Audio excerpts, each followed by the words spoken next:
హల్లెలూయా, praise lord. దేవునికి స్తోత్రం కలుగును గాక. యాకోబు రాసిన పత్రిక 1వ అధ్యాయము 12 నుంచి 15 వచనాల వరకు. శోధన సహించువాడు ధన్యుడు, అతడు శోధనకు నిలిచిన వాడై ప్రభు తాను ప్రేమించు వారికి వాగ్దానము చేసిన జీవకిరీటం పొందను. దేవుడు కీడు విషయమై శోధింపబడనేరడు, ఆయన ఎవరిని శోధింపడు గనుక ఎవడైనను శోధింపబడినప్పుడు నేను దేవుని చేత శోధింపబడుచున్నానని అనకూడదు. ప్రతివాడును తన స్వకీయమైన దురాశ చేత ఈడవబడి మరులు కొల్పబడిన వాడే శోధింపబడదు. దురాశ గర్భము ధరించి పాపమును కనగా పాపము పరిపక్వమై మరణమును కనును. చదవబడిన లేఖన భాగము.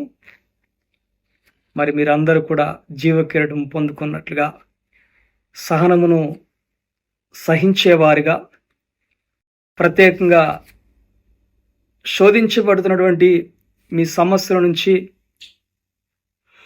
ఆ కొలిమిలో కాల్చబడుతున్నటువంటి బంగారము మరి సువర్ణముగా, బంగారముగా, అతి శ్రేష్టముగా ఏ విధముగా అయితే ఆ యొక్క బంగారము మనకు తెలియపరచబడతా ఉందో అటు రీతిగానే శోధన సహిస్తున్నటువంటి మీ అందరూ కూడా దేవుని యొక్క జీవ కిరీటం పొందుకుంటారు. ఎట్లా అనగా యోహాను సువార్త 3వ అధ్యాయము 16వ వచనం ప్రకారముగా ఆయనందు విశ్వాసం ఉంచు ప్రతి ఒక్కరికి కూడా ఆయన చేసిన వాగ్దానం ప్రకారముగా నిత్య జీవంలోకి నడిపించబడతారని యోహాను సువార్త 3వ అధ్యాయం 16వ వచనం చూస్తున్నాం. అటు రీతిగానే దేవుడు వాగ్దానము చేస్తున్నాడని ఈ లేఖనాలు మనకు తెలియపరచబడుతుంది. ఏమంటున్నారంటే ప్రభువు తాను ప్రేమించు వారికి వాగ్దానము చేసిన జీవ కిరీటం పొందును.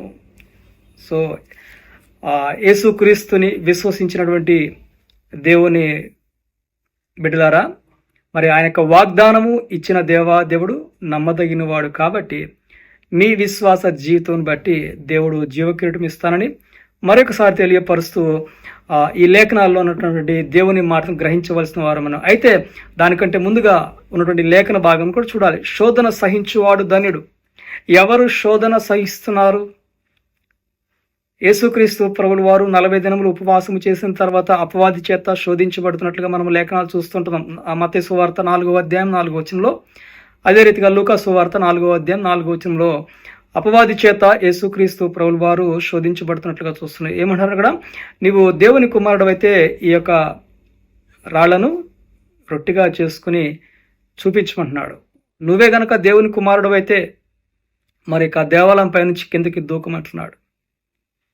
అంటే అపవాదికి తెలుస్తుంది ఇక్కడ నేను దేవుడిని శోధిస్తున్నాను. ఏమంటున్నాడు? నీవు దేవుని కుమారుడు అయితే. అపవాదికి తెలుసు దేవుని బిడ్డలెవరు, దేవుని బిడ్డలెవరో కారో అపవాదికి తెలుసు అన్న విషయాన్ని మరొకసారి మీరు జ్ఞాపకం చేసుకోవాలి. సో ఇక్కడ శోధన సహించువాడు ధన్యుడు, అతడు శోధనకు నిలిచిన వాడై.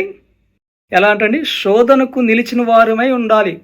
శోధనకు వచ్చినప్పుడు మనము కాంప్రమైజ్ కాకూడదు. శ్రమ వస్తుంది కదా, పెయిన్ వస్తుంది కదా, బాధ వస్తుంది కదా అని మనము అక్కడ కాంప్రమైజ్ అయిపోయి వారికి లోబడిన వారిగా మనం ఉండకూడదు. యేసుక్రీస్తు వారైతే అపవాదికి లోబడలేదు. దేవుని యొక్క చిత్తమును బట్టి మరి ఆ దేవాదేవుడిని శోధించకూడదని ఆ గ్రంథంలో లిఖించటము నువ్వు చదవలేదని యేసుక్రీస్తు ప్రభువుల వారు అపవాదితోటి తెలియపరుచినట్లుగా లేఖనాలు చూస్తూ ఉన్నాం. ఈ రోజుల్లో మరి ధనము ద్వారా శోధించబడతా ఉన్నారు, ధనము లేక శోధించబడుతున్నారు. కొంతమందికి ఉద్యోగాలు లేక శోధనకు గురి అవుతున్నారు. ఎవరి ద్వారా? తల్లిదండ్రుల ద్వారా. మీ బిడ్డలని శోధించవద్దు, ఉద్యోగం లేవని.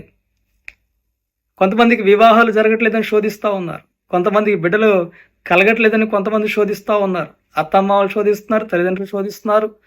మీ బిడ్డలను మరి సరిగా చదవట్లేదని శోధిస్తూ ఉంటున్నారు, సరైన మార్గంలో లేరని శోధిస్తూ ఉంటున్నారు. అయితే ఒక విషయం జ్ఞాపకం చేసుకోవాలి. ప్రతి ఒక్కరు కూడా క్రైస్తవ కుటుంబాల్లో దేవుని మందిరానికి వెళుతున్న వారుగా ఉన్నారు, దేవుడిని విశ్వసించిన వారుగా ఉన్నారు. విశ్వాసం కలిగినటువంటి మీ అందరు కూడా భార్యాభర్తలు కావచ్చు, బిడ్డలు కావచ్చు, తల్లిదండ్రులు కావచ్చు, ఒకరిపైన ఒకరు సణుగుకొనొచ్చు, మరి ఒకరిపైన ఒకరు నిందలు వేసుకొనొచ్చు, సమాధానం లేని వారుగాను, మరి ఒకరికొకరు శోధించబడుతున్న వారుగా ఎవరికి వారు కానీ గొప్పగా చెప్పుకునే వారుగా ఉన్నారు. నేను దేవుని మందిరానికి వెళ్తున్నాను, దేవునితో సహవాసం చేస్తూ ఉన్నాను, దేవుడు నా శోధనను గమనిస్తూ ఉన్నాడు, నన్ను శోధిస్తున్నాడు, ఈ శోధకుడు ఎప్పటి నుంచి వెళ్ళిపోతాడా, ఈ శోధకుడు ఎప్పుడు దూరం అయిపోతాడా, ఈ శోధకుడు ఇంట్లోంచి ఎప్పుడు వెళ్ళిపోతాడా, ఎవరికి వారుగా అనుకుంటున్నారు.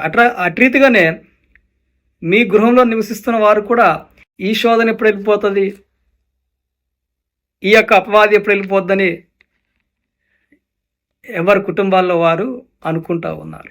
నా భక్తే ఎక్కువ, నా ప్రార్థనే ఎక్కువ, నా ప్రార్థన దేవుడు వింటాడు అని చెప్పి అనేక మంది వారు అనుకుంటున్నటువంటి కాలంలో మనం అందరం కూడా జీవిస్తున్నాం. అయితే మనం అట్టి వారుగా ఉండకూడదు. వాక్యము వింటున్నటువంటి దేవుని బిడ్డలారా, దేవుని ప్రేమ చేత ప్రేమించబడుతున్న వారులారా, దేవుని వారసులారా, శోధన సహించుట ధన్యత కలుగుతా ఉంది. యెహోవా ధర్మశాస్త్రము దేవరాత్రము ధ్యానించేవాడు ధన్యుడు. శోధన సహించుట కూడా ధన్యతే. హల్లెలూయా, దేవునికి స్తోత్రం కలుగాక. శోధన ఎలాంటిదైనా సరే నీవుగా తప్పిదములు చేస్తూ దోషము కలిగి అక్రమంగా నడుచుకున్నప్పుడు కూడా శోధించబడతా ఉంటాం. ఇతరుల ద్వారా కూడా నిందలు వేచు అవమానం గురి అవుతూ అనేక మంది వారు హేళన చేస్తున్నప్పుడు కూడా నువ్వు శోధించబడతా ఉంటావు. శోధన నీకుగా కలిగినటువంటి శోధనలైనా సరే,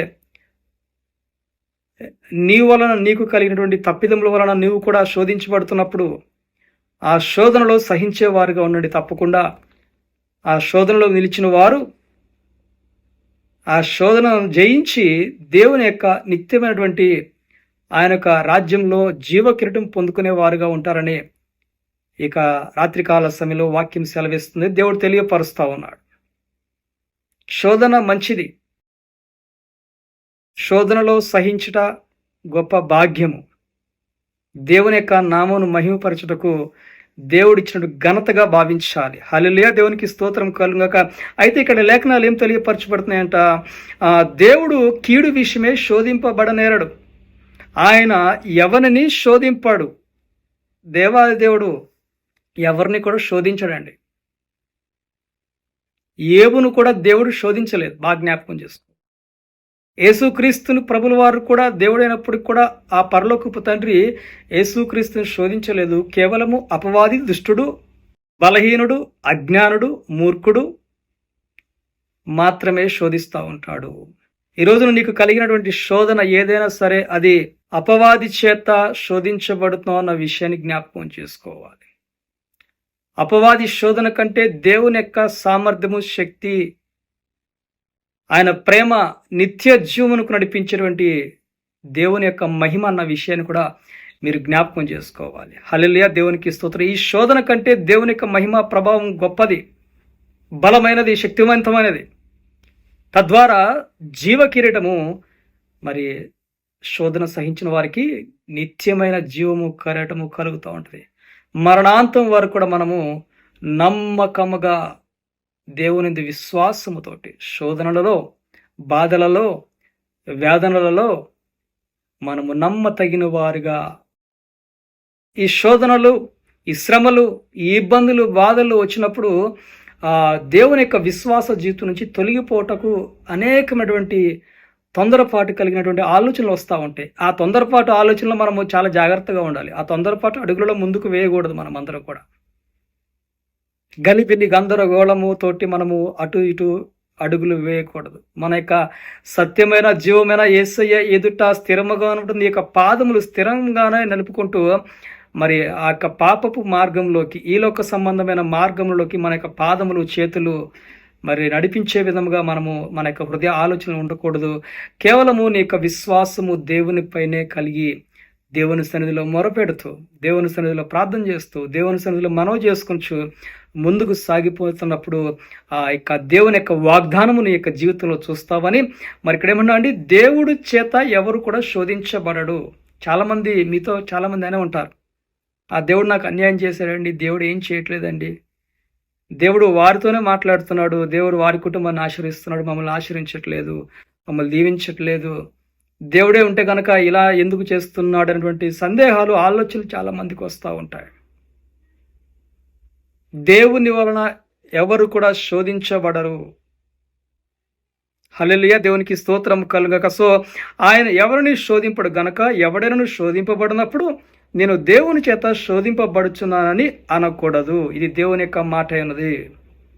ప్రతి వాడును తన స్వకీయమైన దురాశ చేత ఈడవబడి ఎలా అంటండి, ప్రతి వాడును, ప్రతి ఒక్కరు కూడా నీవు నేను, నువ్వు మాత్రమే, మీరు మాత్రమే, వాళ్ళు మాత్రమే, వీళ్ళు మాత్రమే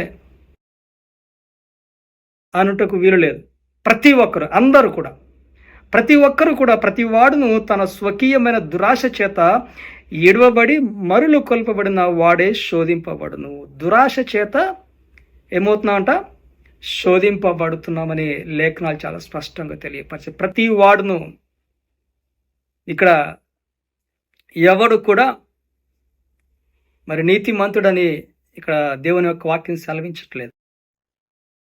ప్రతి ఒక్కడు కూడా దురాశ కలిగిన వారే ఉన్నారు. మానవుడు జన్మించిన దగ్గర నుంచి మరణించే లోపల ఒక్కసారైనా దురాశ కలిగిన వారుగా ఉంటారన్నటువంటి సత్యాన్ని గ్రహించాలి. పాస్టర్లైనా, రెవరెండ్లైనా, బిషప్లైనా, ఎవాంజలిస్టులైనా, విశ్వాసులైనా, మానవులైనా, ఈలోక భక్తిహీనులైనా, దేవుడిని ఎరగినటువంటి వారైనా ప్రతి ఒక్కరు కూడా దురాశ కలిగిన వారు అన్న విషయాన్ని గ్రహించాలి. దేవునికి స్తోత్రం. వీరి యొక్క దురాశ వలన ఏమవుతున్నారంట, వారికి వారినే శోధించబడుతున్నారు, వారికి వారే శ్రమను తెచ్చుకుంటున్నారు. దురాశ అనగా ఏమిటంట, దేవునికి సంబంధమైనటువంటి ఆశ ఏది కాదు, అది దురాశ. నరహత్య చేయొద్దు అంటున్నాడు, వ్యభిచారం చేయొద్దు అంటున్నాడు, తల్లిదండ్రులను సన్మానించమంటున్నాడు, నా యొక్క ఆజ్ఞలను మరి గైకొనమని చెప్తున్నాడు, యెహోవాయందు భయభక్తులు కలిగి ఉండమంటున్నాడు, ఆయన యొక్క జ్ఞాన వివేచన కొరకు ప్రార్థన చేయమంటున్నాడు, ఆయన సన్నిధిలో సత్యములు నిలవమంటున్నాడు, మరి ఆయన యొక్క పునరుద్ధాన దినమున, ఆయన యొక్క విశ్రాంతి దినమ దేవుని సన్నిధిలో కనబడని చెప్తున్నాడు. ఆయన యొక్క మాటలన్నింటినీ కూడా మరి మొట్టమొదటి స్థానం నాకు ఇవ్వాలని చెప్పి దేవుని వాక్యం సెలవిస్తూ ఉంది. వీటికి వ్యతిరేకంగా కొనసాగించబడుతున్న అంతా కూడా దురాశ, ఈలోక ఆశలు, ఈ లోకంలో ఉన్నటువంటి ఫంక్షన్స్, ఈ లోకంలో ఉన్నటువంటి అనేకమైనటువంటి ఎంగేజ్మెంట్స్, ఫంక్షన్స్, బర్త్డేస్, ఇంకా అనేకమైనటువంటి సండే రోజు మరి పునరుద్ధాన దినం పెట్టుకుంటూ ఉంటారు. దానివల్ల ఏం కలుగుతుందంట, అది దురాశ కాకపోవచ్చు, కానీ దేవుని యొక్క మందిరంలోకి, ఆయన ఏర్పరిచిన దినంలోకి మనం వెళ్ళకపోవటం కూడా దేవుని యొక్క మాటను విడిచిపెట్టి ఈలోక సంబంధమైనటువంటి మానవుల యొక్క తలంపుల వైపు తిరుగుతున్నామన్న విషయాన్ని కూడా జ్ఞాపకం చేసుకుంటూ, మరి ప్రతి వాడును తన స్వకీయమైన, తన సొంత దురాశ చేత ఈడవబడి మరలు కొల్పబడి వాడే శోధింపబడును. దురాశ గర్భము ధరించి ఏం చేస్తున్నాడండి, దురాశ గర్భము ధరించి పాపమును కనగా. దురాలోచనలు ఏమి చేస్తున్నాయంటండి, గర్భము దాలుస్తూ ఉంది. 1వ నెల, 2వ నెల, 3వ నెల, 4వ నెల, ఇంకా 10 మాసములు నిండిన వెంటనే ఆ పాపం ఏమవుతుందంట, మరి ప్రత్యక్షంగా కనపడతా ఉంటుంది. ఆ పాపమునకు కొంత సమయం దేవుడు ఈ లేఖనాల ద్వారా తెలియపరచిన కొంతకాలమే ఆ దురాశ అనేది పాపముగా మార్చబడి ఆ పాపం వలన మరణము సంభవిస్తుందని వాక్యం సెలవిస్తుంది. పాపము పరిపక్వమై మరణమును కనును. ఏనండి, పాపము పరిపక్వం చెంది అది మరణమునకు సంభవిస్తుందని, అంటే నీ దురాశ మరణమునకు తీసుకుని వెళ్తా ఉంది. అయితే శోధనలో సహించువాడు నిత్యమైనటువంటి జీవ కిరీటం పొందుకున్నాడు అని చెప్పి దేవుని యొక్క వాక్యం సెలవిస్తూ ఉంది. ఆయనందు విశ్వాసం ఉంచుకున్న వారికి, ఆయన విశ్వాసంలో కొనసాగబడుతున్న ప్రతి ఒక్కరికి కూడా, నీ ఒక్కరికే, నీ కుటుంబానికి ఒక్కరికే సమస్యలు అనుకుంటున్నావు, శోధనలు అనుకుంటున్నావు కాదు. ఈ లోకమంతా కూడా శ్రమలతోటి, శోధనలతోటి ఉంటున్నారు. అయితే ఈ శోధనను జయించేది క్రీస్తును కలిగిన వారు మాత్రమే, పరిశుద్ధాత్మ శక్తిని కలిగిన వారు మాత్రమే, దేవుని విశ్వాసం కలిగిన వారు మాత్రమే, దేవుని యందు నమ్మకం ఉంచుకున్న వారికి మాత్రమే దేవుని యొక్క ప్రేమతో పాటు, దేవుని యొక్క కృపతో పాటు, దేవుని యొక్క సహనమును కూడా దేవుడు అనుగ్రహిస్తున్నాడని ఈ రాత్రి కాల సమయంలో మీరు అందరూ గ్రహించుకుని, మరి శోధనలు ఎన్ని ఉన్నప్పటికీ కూడా, శోధనలు, ఇబ్బందులు, శ్రమలు ఎన్ని ఉన్నప్పటికీ కూడా ఆ దేవుడు అనుగ్రహిస్తున్న ఓర్పును బట్టి, నిరీక్షను బట్టి, సహనము కలిగి ఆ నిత్యమైనటువంటి జీవమును మీరు అనుభవించేవారుగా ఉండాలని తెలియపరుస్తూ, మరి మనలో ఎటువంటి దురాశ లేకుండా ఆ దురాశ కలిగినట్లయితే మరణంలోకి వెళ్ళిపోతాం. కాబట్టి ఆ మరణంలోకి వెళ్లకుండా, ఆ పాపమును ధరించుకున్న వారుగా కాకుండా, ఆ యొక్క శ్రమలు పాలు అవ్వకుండా, ఆ దురాశ లేకుండా, ధనము అనే ఆశ, భౌతికమైనటువంటి శరీర ఆశలు, వ్యసనపరులైనటువంటి ఆ యొక్క లోక సంబంధమైనటువంటి ఆ దురవ్యసనముల నుంచి, ఈ లోకమైన వాటితో మనము శోధించబడకుండా దేవుని యొక్క మాట ప్రకారముగా అపవాది యేసుక్రీస్తు ప్రభుల వారిని ఏ విధంగా అయితే శోధించబడుతుందో ఆ శోధనలో దేవుడు జయించి ఉన్నాడు. ఆ దేవుని ఆత్మ నీలో ఉన్నదనే విషయం మీ అందరికీ తెలియపరుస్తూ, అదే ఆత్మ ద్వారా మీరు శోధనను జయించి తద్వారా జీవకిరీటం పొందుకుంటారని తెలియపరుస్తూ చెప్పడం కొద్ది మాటలు దేవుడు దీవించి ఆశీర్వదించును గాక.